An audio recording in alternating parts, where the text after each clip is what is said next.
Hi everybody, welcome back. Let me conclude our discussion of the steel plant example by talking about the fourth potential solution to the uncompensated taking of the neighbor's rights to good health by the steel plant. This fourth alternative I'll refer to as social norms, and I'll describe the solution in this way. Administering any system of liability or taxation, as we've seen, is costly, it's cumbersome, it's late, and it often involves intrusions into the lives of all of the people who are party to the case. They must spend not just their time and effort, they must reveal a great deal about themselves, reveal a great deal about what's happened to them, and about the situation in which they found themselves. Wouldn't it be better, generally, to avoid all of these costs in favor of a kind of internal policing of cost imposers through social norms? That is, to produce people who don't want to seize the entitlements of others without compensation. Notice that the liability system, like the exchange system, attempts to influence the behavior of cost imposers by inflicting a particular kind of price on the activities that they undertake. So, in this view, we sort of assume that people, cost imposers, already know what they want to do, and then they're either deterred from doing it or encouraged to do it by the level of the price that they'll have to pay if they perform the cost imposition. If the price of the cost imposition is smaller than the benefits they receive, they'll impose the costs and pay for them. But if the cost imposition is worth more than that is, if the costs imposed upon the victims are greater than the benefits to the steel plant, to the cost imposer, then of his or her own volition, the cost imposer will simply not inflict the costs because the price is too high. In both cases, the cost imposer wanted the same thing, which was to impose the costs. In one case, the imposer was deterred by a high price. In the second case, the imposer might not be deterred because the price would be too low. Norms, contrarily, attempt to influence the behavior of cost imposers, not by placing a price on activities that imposers already know they want to do, but by attacking the preferences of the cost imposers directly. That is, by making or persuading the cost imposers that they get no value out of the cost imposition. They don't want to impose the costs. If they don't want to impose the costs, then they won't impose them, even if the liability price is very low, or even if it's very unlikely that they will be caught. The low price won't encourage them to commit the tort to impose the costs, because in fact their social norm, the social norm that's influenced them, has already persuaded them that they don't want to do that. Let me illustrate this point with what a great economist, George Akerlof, I'll show you his picture in a moment, has called the market for lemons. In the United States, as you can see in the picture, there are literally thousands of places where you can buy a used car. But it's always very risky to buy a used car, much riskier than buying a new car. Most car dealers will guarantee that a new car will work exactly as advertised, and so most people who buy new cars are very confident that the car that they buy will in fact be worth what they're paying for it, because they haven't been lied to by the dealer and sold a car that is not worth as much as they think it is worth and as much as they're paying. This is obviously much more difficult with used cars. Used cars have been driven around by people that the potential or prospective buyer doesn't know, and dealers try very hard to persuade potential buyers of used cars that the cars that they're buying are in terrific condition and will run beautifully. But some used cars simply don't work, and Americans call used cars that don't work lemons. And to distinguish lemons from used cars that do work, Americans sometimes call the used cars that do work as they are advertised cream puffs. So the question before the floor is, what will the market for used cars look like if some of the cars being sold are lemons and some of the cars being sold are cream puffs. Let's do another thought experiment.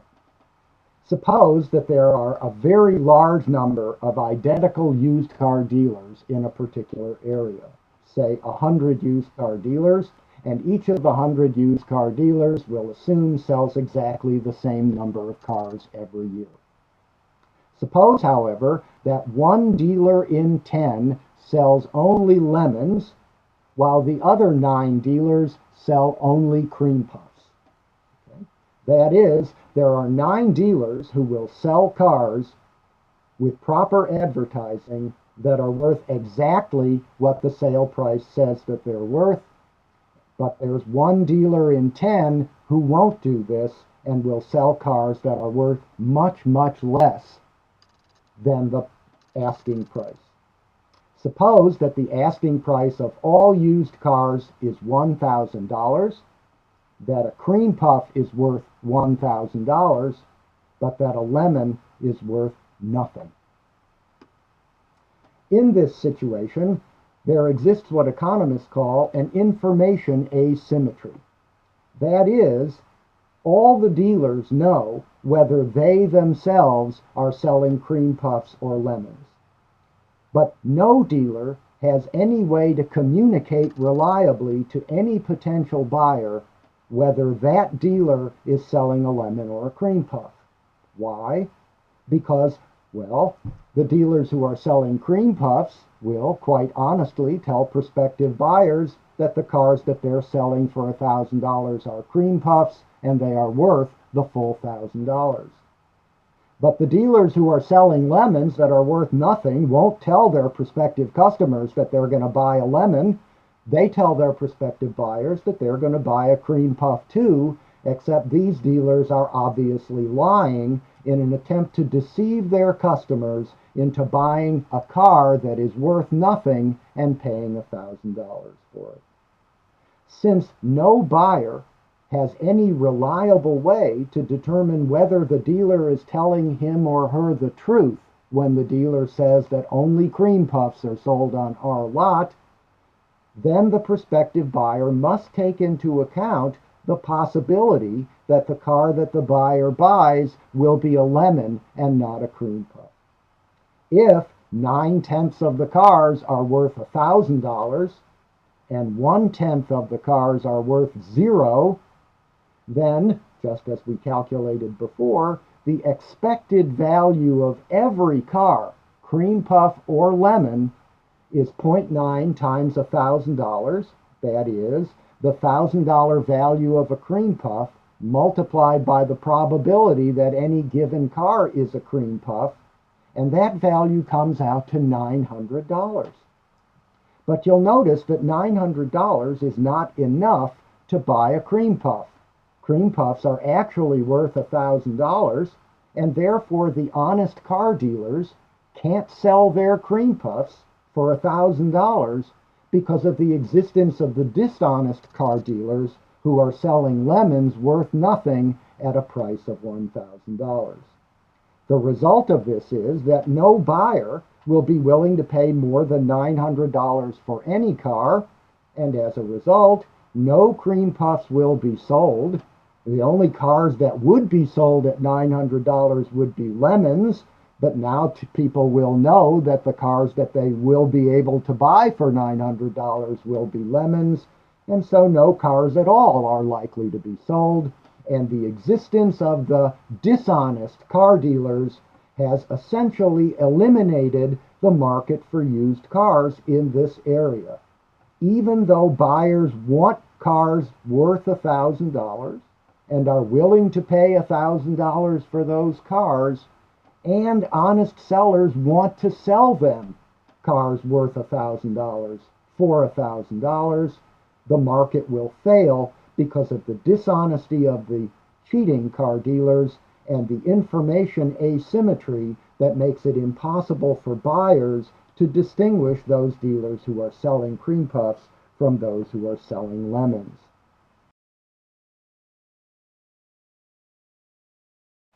So, this problem was first developed in the way that I've described it by a great economist, as I've said, named George Akerlof, a teacher at the University of California at Berkeley. One solution to the problem of the market for lemons, or should we say the failure of the market for lemons, is to define selling lemons as a fraud, a crime or a tort, and then to use the liability system to limit its incidence. Again, this would address the problem of fraud by putting a price on the fraud that might be too high for the potential fraudsters to pay. So the attempt of the liability system, again, is to influence the behavior of the dishonest car dealers by making their behavior costly, by forcing them to pay the costs that their deceit would impose upon other people. But as we've seen, the liability system is costly and it's imperfect. Imperfect both in the inaccuracy that sometimes plagues its attempts at cost estimation and therefore the determination of the correct liability price, and it's imperfect in the sense that not every cost imposer is actually caught and brought to the bar of justice and made to pay the compensation cost. But again, suppose that we attack the problem not through prices, but directly through the preferences of the fraudsters. That is, suppose that instead people were persuaded that it is simply wrong to deceive people in commerce. And as a result of that belief, they forbear from doing the cost imposition because that's what they want to do and not because they're deterred by the prospect of paying for the costs that they impose.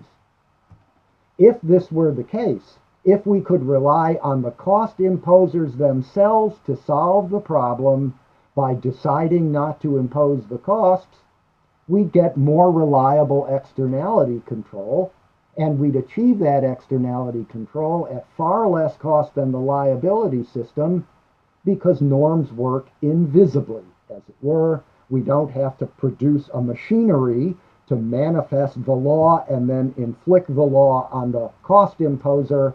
The system of norms, if we can call it such, works silently and invisibly in the minds of the individuals who might have imposed the cost but are persuaded not to. This in itself raises a very interesting kind of question. As we've seen, it's inefficient for there to be fraud.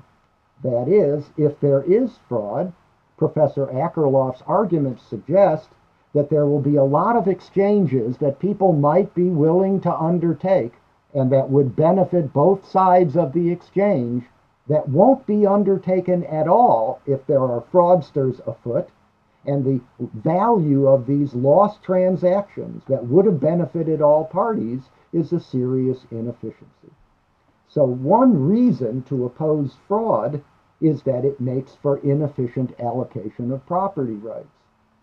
But most people think that fraud is simply wrong, that it's not right to lie to people in commerce and to deceive them for the purpose of profiting from them and then sticking them with a car that's worth much less than they thought they were paying for.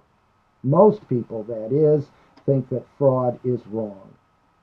So an interesting question is whether there's a relationship between what's efficient and what's right. So let me close this part of the course by suggesting yet another thought experiment, this one due to another great economist, the Austrian economist Friedrich Hayek, and his thought experiment goes like this. Assume that at the beginning of human history, there are 100 scattered, isolated societies around the world. Each of the societies is very small, and each of them lives at a sufficient distance from all of the other societies that the societies come in absolutely no contact with one another. Each of the 100 scattered societies, we'll assume, is self-contained and has no contact with any other society. Then let's assume that completely randomly, 50 of these societies live by the norm that stealing is wrong. We won't inquire why they believe stealing is wrong, how they came to that belief, we'll just assume that in those 50 societies, people don't steal because they believe that stealing is wrong. Completely randomly, the other 50 societies, we'll assume, live by the opposite norm. Not so much that stealing is right and everybody should do it, but that stealing is not wrong. And therefore, if it's convenient for you and you think you have a good reason to do it, then you can go ahead and steal, and it won't be a problem with anybody else in the society. So we have these 100 societies.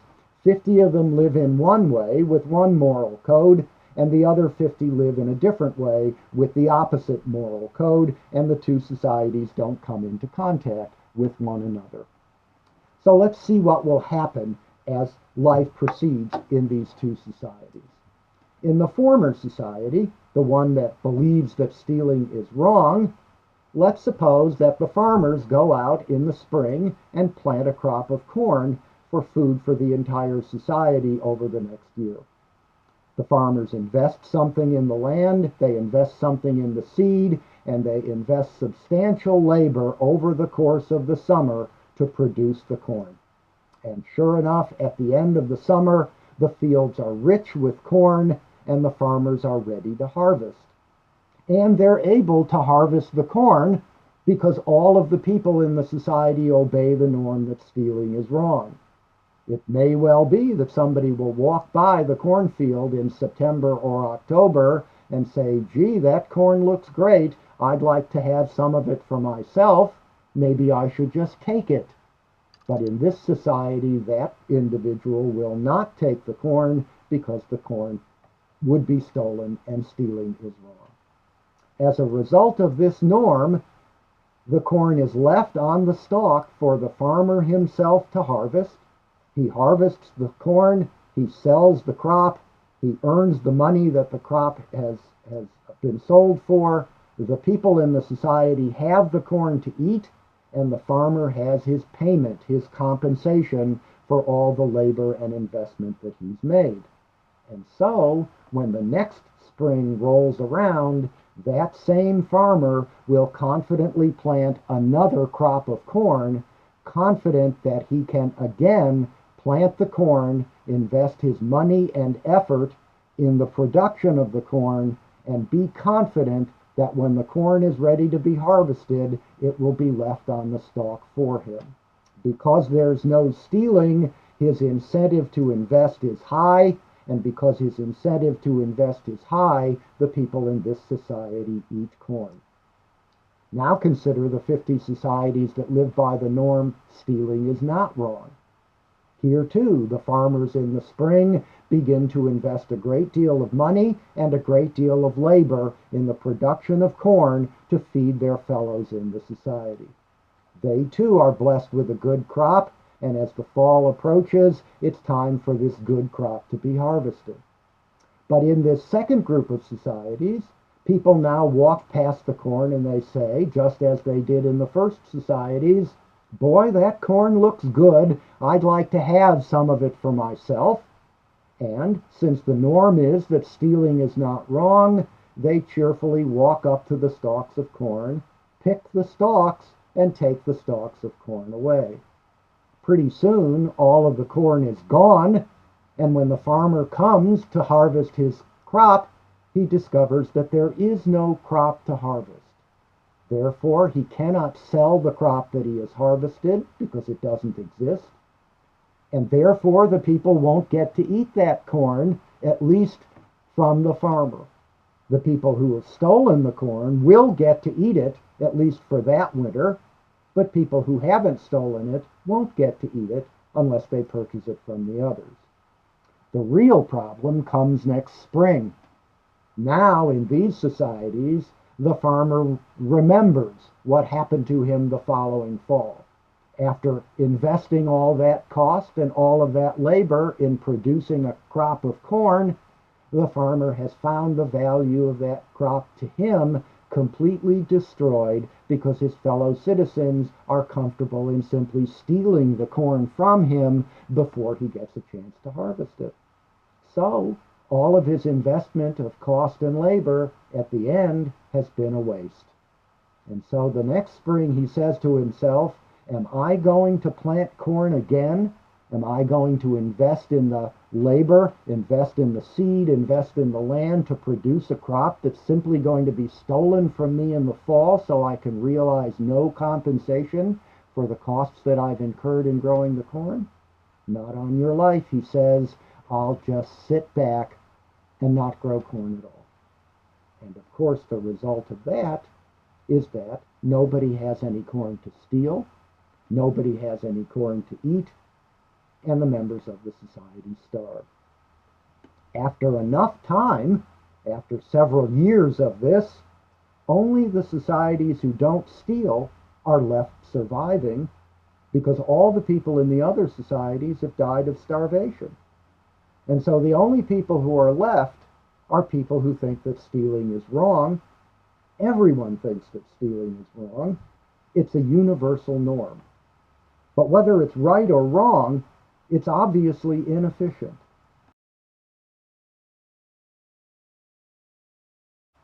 And so the question then arises, one indeed which no one really knows the answer to, and the question is, are important, widely observed norms like don't lie, don't cheat, don't steal, norms that are obeyed by and large everywhere on the planet Earth.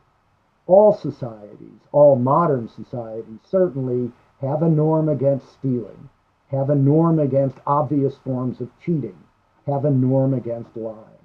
It doesn't mean that people never do these things. It's that when people do these things, they get a pang of conscience and they know that it's wrong. Again, the question is, are these important, widely observed social norms what they are because they express universal moral truths, or because, more simply, they allow the societies that observe them to prosper, where societies that don't observe them fail? We finished our discussion of externality and the steel plant, and in the lectures that follow, I'll be talking about crime as distinct from tort, and speak about the criminal justice system as a liability system. See you next time.